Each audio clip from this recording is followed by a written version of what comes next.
স্বৈরাচারী এরশাদের দলের সহযোগিতায় ফ্যাসিস্ট হাসিনা ক্ষমতায় ছিল। কে কি বলল না বলল আসলে সেদিকে দৃষ্টি দেওয়ার মতো সুযোগ আমাদের নেই। আমরা আমাদের পথে চলবো, আমরা শান্তির পথে চলবো, উন্নয়নের পথে চলবো। বিএনপিকে নিয়ে কে কি বলল না বলল এইগুলি আসলে দেখার মতো, চিন্তা করার মতো সুযোগ আমাদের নেই।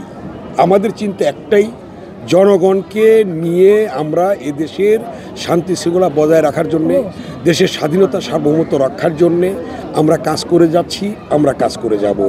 অতএব এটাই আমাদের কাছে মুখ্য, যে বাংলাদেশের জনগণকে শান্তি দেওয়া, উন্নয়ন দেওয়া, এবং বাংলাদেশ সন্ত্রাসমুক্ত হবে, বাংলাদেশ মাদক মুক্ত হবে, বাংলাদেশ আজকে চাঁদাবাজ মুক্ত হবে, বাংলাদেশ আজকে একটি শান্তির নীড় হিসাবে প্রতিষ্ঠিত হবে। এটাই জনগণের প্রত্যাশা বিএনপির কাছে, বিএনপি সেই কাজটি করে যাচ্ছে।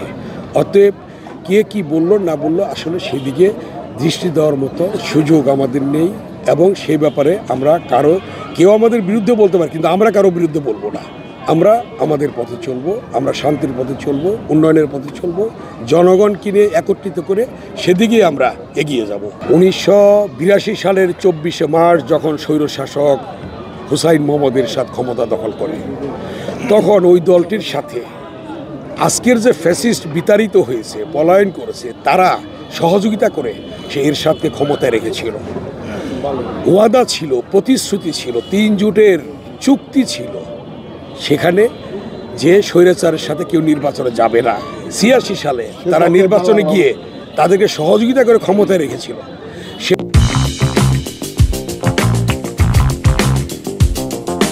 সেদিন যেমন স্বৈরাচারকে সহযোগিতা করেছিল আজকের পলায়নকারী ফ্যাসিস্ট আওয়ামী সরকার ছিল, ফ্যাসিস্ট শেখ হাসিনা, ঠিক যখন আওয়ামী লীগ ক্ষমতায় ছিল তখন সকল দলকে বাইরে রেখে সেদিনকার সহযোগিতাকারী স্বৈরাচারী এরশাদের দলের সহযোগিতায় ফ্যাসিস্ট হাসিনা ক্ষমতায় ছিল।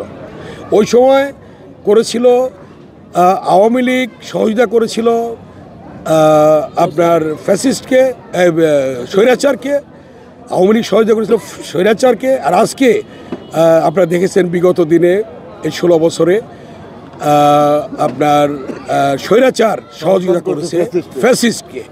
সেই ধারা এখনও চলছে, এবং সেই ধারার থেকে মুক্তির জন্যেই আজকে জনগণ ভোটের অধিকার পেয়েছে। ইনশাল্লাহ সেখান থেকে জনগণ মুক্তি লাভ করবে।